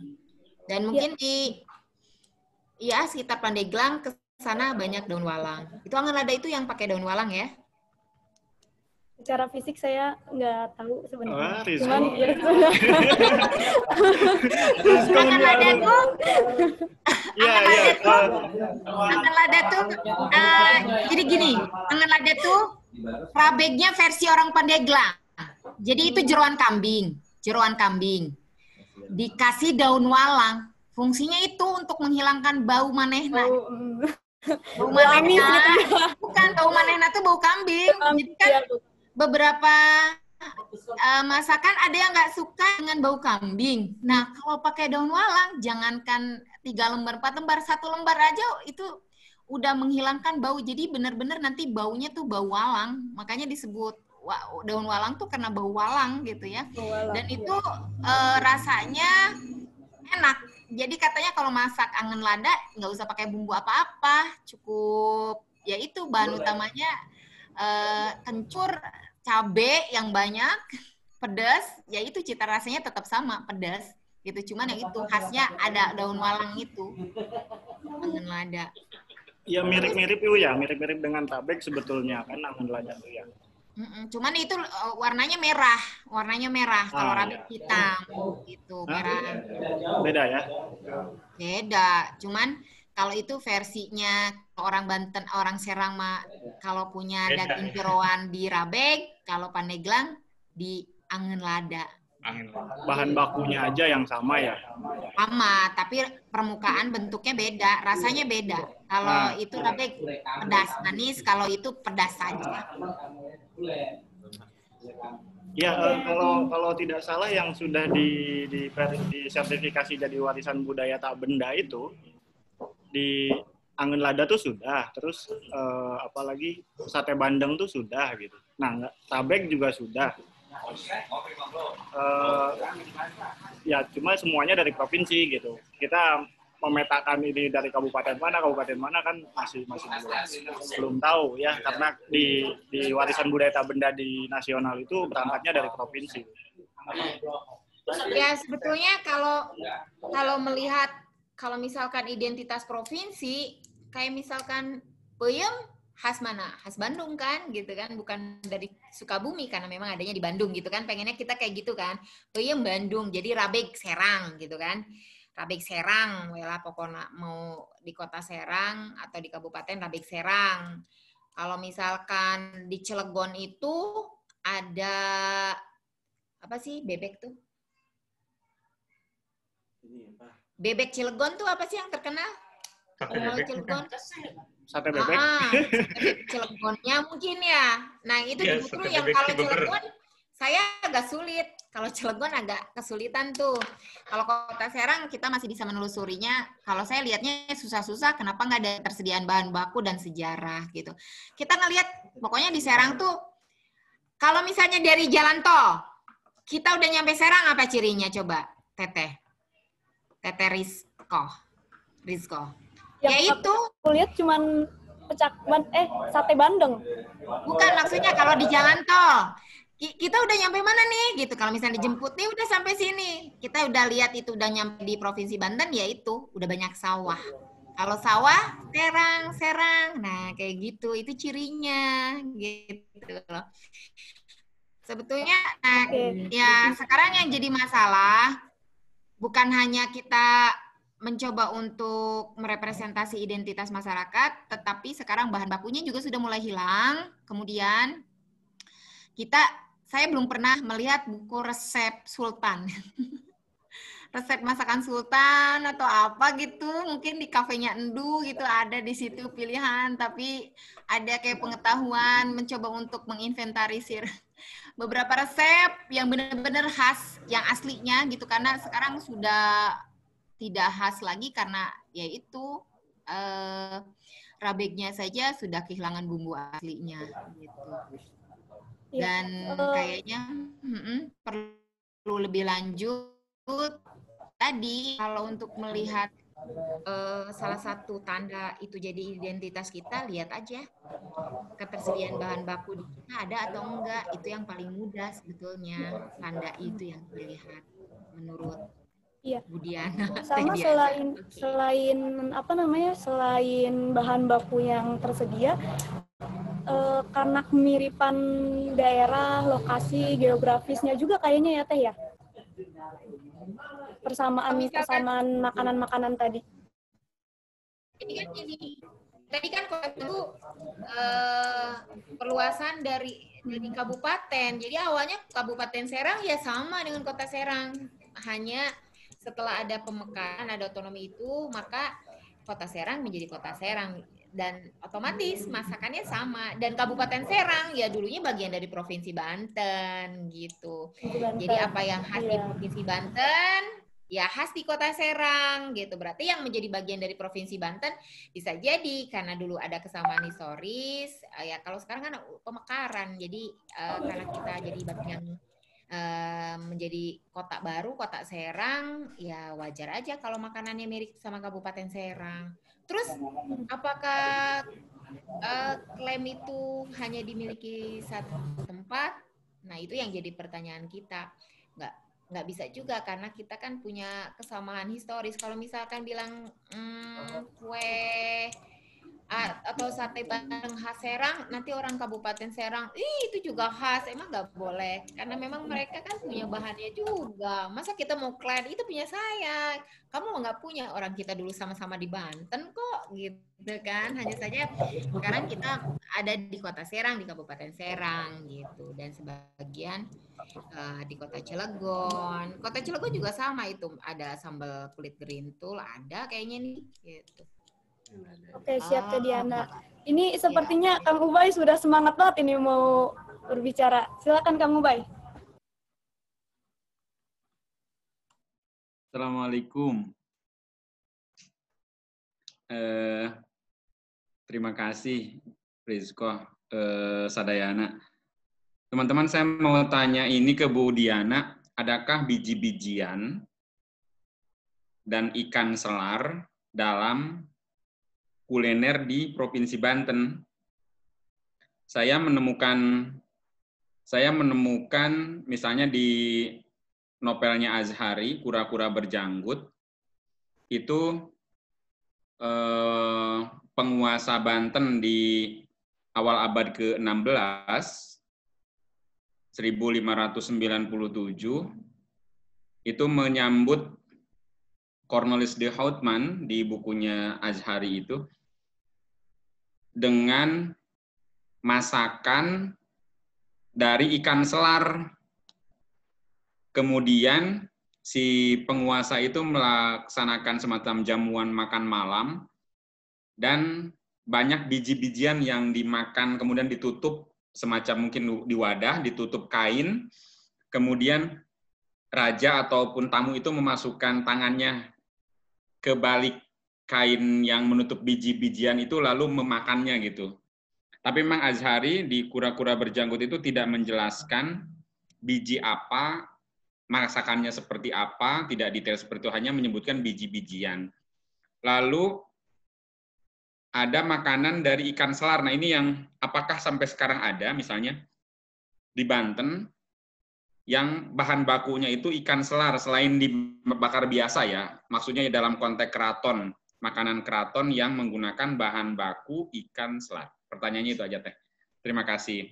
Assalamualaikum. Waalaikumsalam Pak Ubay. Tete Rizko langsung dijawab ya sama saya. Oke, Bapak nuhun, ini pertanyaannya sebetulnya jadi masukan dari saya ini, karena saya sendiri terus terang untuk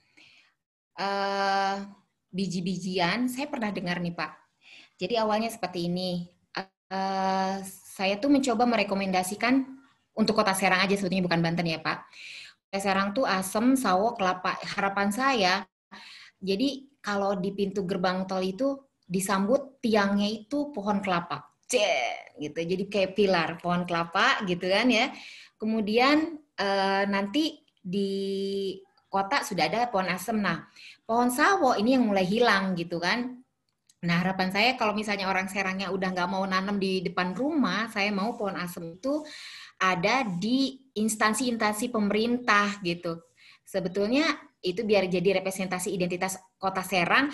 Kalau Anda sudah memasuki wilayah di sana, Anda melihat banyak pohon kelapa, banyak pohon sawo, dan banyak pohon apa namanya, kelapa, sawo, dan asem, maka kita bisa katakan, oh ini Serang gitu. Jadi saya mencoba untuk merekomendasikan itu 3 hal itu gitu. Termasuk misalkan di kampus Untirta, ini bayangan saya di kampus Untirta itu, jadi pohon-pohonnya penghijauannya kenapa enggak kelapa, asem, sawo gitu untuk merepresentasi identitas masyarakat sekaligus penghijauan. Nah, tapi kalau saya lihat dari cerita itu ya, berarti kan ini bicara Banten, mungkin ada kaitannya dengan historis, biji-bijian dan ikan selar. Kalau ikan nih Pak, ada satu makanan yang belum saya bahas, itu dendeng. Bapak tahu dendeng ya Pak ya? Nah yang saya tahu dendeng itu cuma 2, dendeng daging sama dendeng ikan. Nah saya telusuri di Kaujon pusat dendeng itu. Nah dendeng daging itu terbuat dari daging kebo. Karena saat itu dilarang ya menyembelih sapi karena ada pengaruh Hindu ya. Kemudian kalau ikan dendeng yang saya telusuri, mereka biasanya membuat ya ini juga salah satu potensi yang seharusnya dikembangkan karena kita penghasil ikan, Pak. Jadi saya pernah dengar untuk ikan itu, tapi yang baru saya dengar 2. Ikan belanak justru Pak, ikan belanak dan ikan mujair. Nah ikan selar itu saya belum pernah melihat dengan apa ya, berdasarkan penelusuran baik pada saat Ramadan dijual pedagang-pedagang gitu kan, karena itu jadi tanda ya kalau ingin lihat khas, lihat nih di Ramadan gitu kan, di Pasar Lama, kemudian di Masjid Agung. Itu saya tidak melihat ada ikan selar gitu ya Pak. Nah tapi saya sih mencurigai gitu. Ikan selar itu kalaupun ada olahan ya dibuat jadi dendeng. Tapi sampai sekarang kenapa itu jadi hilang gitu? Saya belum tahu penyebab mengapa ikan selar itu ada di novel itu, tetapi pada kenyataannya sekarang jadi tidak ada, bahan bakunya bukan lagi ikan selar gitu. Walaupun kita tahu ikan selar banyak di kita ya Pak ya, itu potensi kalau lihat dari ketersediaan bahan baku, ikan selar bisa jadi potensi untuk dimanfaatkan jadi kuliner. Contohnya yang paling mungkin adalah dendeng, karena yang saya tahu ikan selar ya kalau tidak dibuat, saya lihat ikan asin aja, hanya penduduk ikan asin, dan saya tidak melihat sebagai dendeng atau oleh-oleh khas Kota Serang. Apakah itu menghilang karena apa ya? Menghilang karena memang orang sekarang memproduksi ikan belanak dan ikan mujair saja, kemudian melupakan ikan selar. Saya belum tahu kenapa ikan selar tidak saya dapatkan di lapangan gitu. Karena di lapangan saya benar-benar tidak mendapatkan ikan selar dibuat menjadi dendeng. Baik di Kaujon maupun di beberapa tempat saya melihat hanya 2 bahan, Pak. Mujair dan belanak. Hanya 2. Itu ya. Kalau untuk biji-bijian, saya pernah dengar, saya mencoba untuk merekomendasikan untuk tata tanam ya di kampus. Lewat duta kampus, saya pesankan sama mereka untuk mengatakan bahwa ke depan itu kenapa enggak Kota Serang itu identitasnya 3, menanam pohon asem, sawo, dan kelapa. Itu untuk identitas kita gitu. Tapi saya malah dengar jagung, Pak. Apa ada hubungannya gitu dengan biji-bijian tadi? Karena saya baru dengar itu dari tim ketahanan pangan ya. Ketahanan pangan justru yang akan dikembangkan adalah jagung. Apa karena tapi saya belum bisa memastikan biji itu adalah jagung. Tapi kemungkinan mungkin jagung karena saya pernah mendengar kata jagung. Tapi saya mohon maaf nih Pak, saya belum melakukan penelitian sampai sejauh itu memastikan bahwa jagung adalah biji-bijian yang dimaksud. Mungkin seperti itu Pak, sementara jawabannya. Saya belum memberikan garansi atau jaminan karena saya sendiri hanya melihat kawan-kawan saya, para peneliti, mari kita merekomendasikan jagung sebagai ketahanan pangan. Nah, saya sampai saat ini bertanya kenapa harus jagung ketahanan pangan kita gitu. Apa hubungannya gitu? Karena ketahanan pangan itu saya hanya mengasosiasikan dengan apa yang menjadi tradisi kita, menjadi kekhasan kita. Kalau menanam asam jelas itu akan menjaga kuliner kita. Kalau asam hilang, kuliner hilang. Kelapa hilang, hilang. Seperti itu. Nah, kalau untuk jagung, saya belum meneliti lebih lanjut, tapi kemungkinan itu jagung, Pak. Kemungkinan, tapi saya tidak bisa jamin untuk itu, Pak. Mungkin itu sementara jawaban yang saya bisa berikan. Kang Udbay, masih ada yang ingin dipertanyakan? Sebelum saya lupa, ini ada cabai yang tadi bukan teh? Iya, cabai Jawa.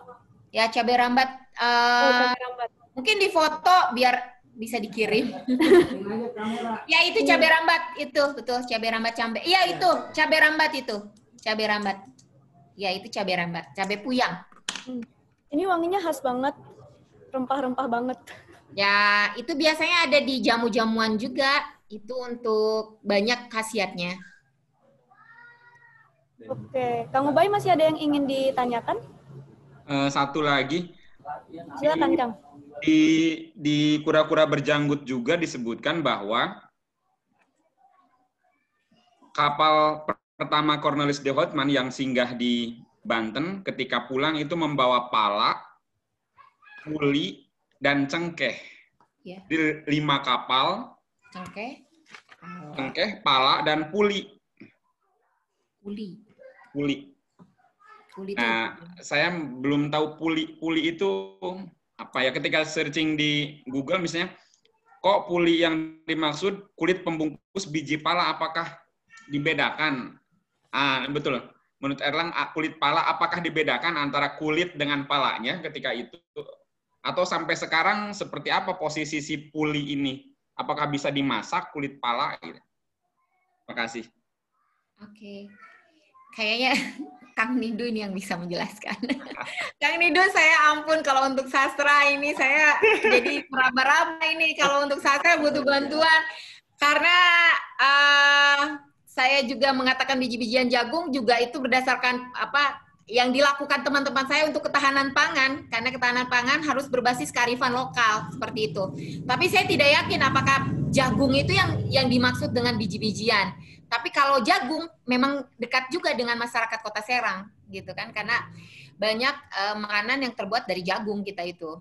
Nah, kalau pala dan cengkeh, ya itu memang beberapa masakan kita cengkeh itu termasuk di Rabek juga ada cengkehnya, Pak. Di kita menggunakan cengkeh dan itu bisa menjadi bagian dari rempah-rempah yang digunakan untuk masakan khas ya. Kita ini diantaranya bumbunya selain cabai rambat, cengkeh gitu. Nah, kalau untuk pala juga digunakan untuk daging-daging, biasanya menggunakan pala ya untuk beberapa menghilangkan ras baunya gitu ya. Tapi kalau itu entah, saya tidak bisa jawab di luar dari pengetahuan saya. Mungkin Kang Nidu nih, saya belum baca novelnya Kang Nidu nih. Ya, silakan Anidu menambahkan. Karena ini mungkin ya, kita di Banten tuh tidak menghasilkan pala, juga tidak punya perkebunan cengkeh yang luas pada masa itu. Dan apa yang dibawa, kita memang monopoli saja tuh perdagangan rempah-rempah pada saat itu di Banten. Dan cengkehnya pun itu Makassar yang menguasai, palanya Indonesia Timur, Bangka, terutama di Pulau Run yang ditukar Belanda dengan Inggris, Pulau Run dan Manhattan gitu. Nah memang kalau di pala itu dibedain gitu Kang, si kulitnya sama si bijinya, dua-duanya digunakan untuk masakan. Kulitnya dijual juga, bijinya dijual juga. Sampai saat ini di Indonesia bagian timur masih seperti itu. Nah, ini ada yang menarik sebetulnya, saya nyambung ke ini ya, dari Kang Nuril nih. Di Kabupaten Serang, konon itu sudah di SK-kan sama Bupati, Bu, kalau pohon sawo itu jadi tanaman khas Kabupaten Serang. Bersamaan dengan bebek damiaking. Nah, ini tumpang tindih nggak misalnya nanti ketika Ibu memberikan rekomendasi ke Kota Serang seperti itu untuk menjadi sesuatu yang khas di Kota Serang juga. Sementara sebelumnya sudah di SK-kan di Kabupaten Serang.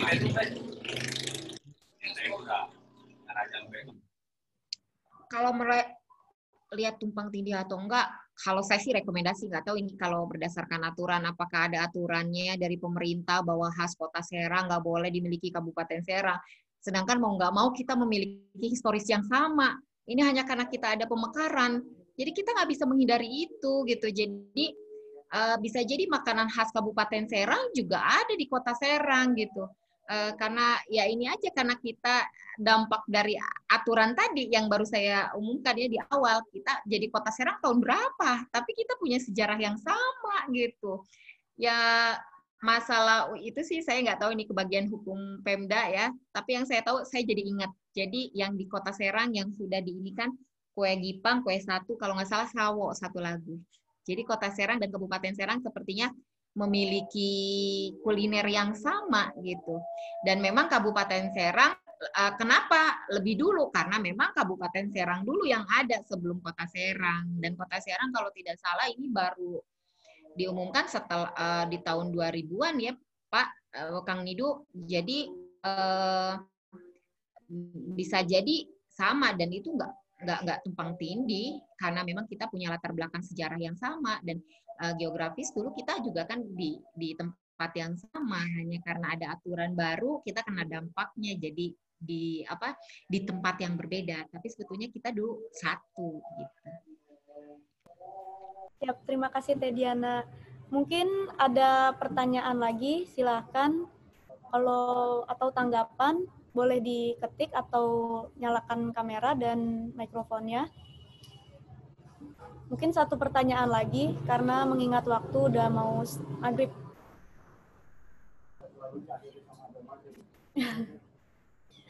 Teh Yuli, mungkin masih ada pertanyaan. Bang Eping, Kang Andi, Kang Nuril, Kang Arcano, TUT, direktur kita, mungkin ada pertanyaan, silakan.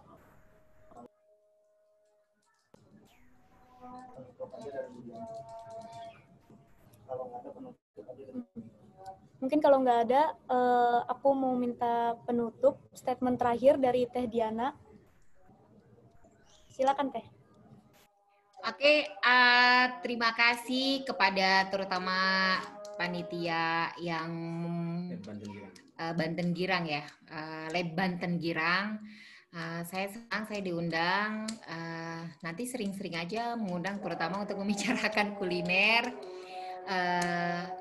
Bukan hanya kuliner, mungkin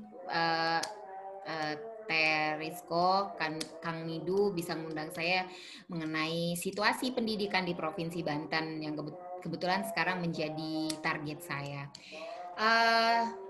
Kalau untuk simpulan ini, saya nggak bisa menyimpulkan tentang kuliner khas Kota Serang karena sampai sekarang tetap menjadi PR kita semua.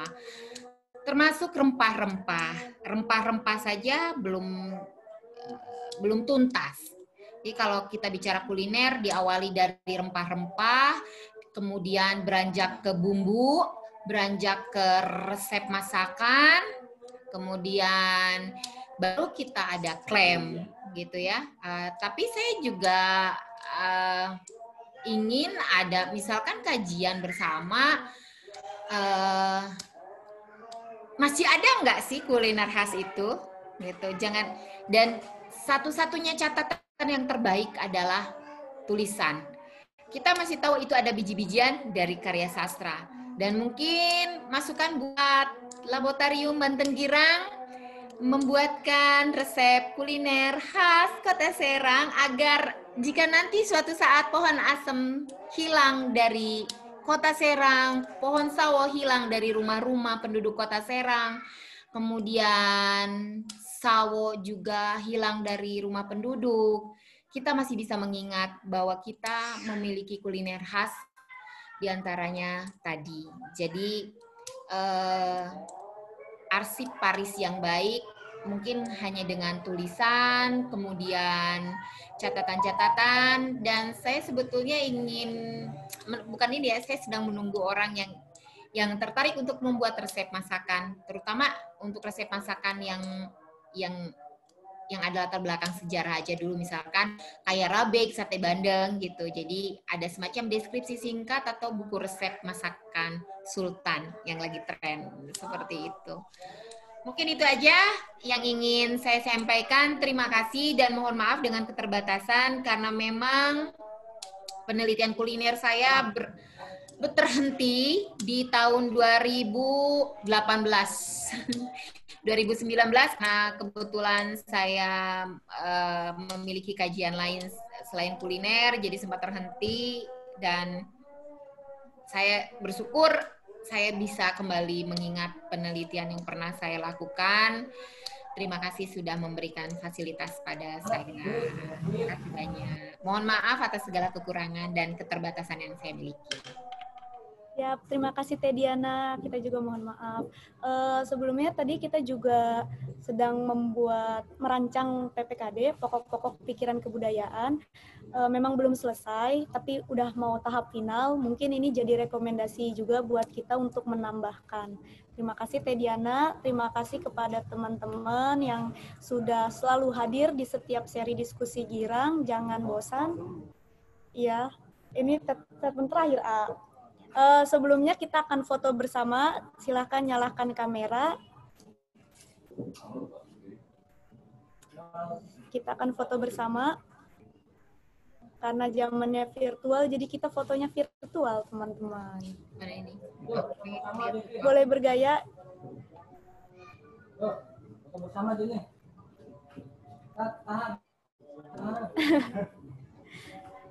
Nanti saya hitung ya. Anido bilang, kalau udah siap. Mana foto aku? 1, 2, 3. Lagi. Ayo, 1, 2, 3. Oke, terima kasih teman-teman. Mohon maaf semuanya kalau ada kata-kata saya yang salah.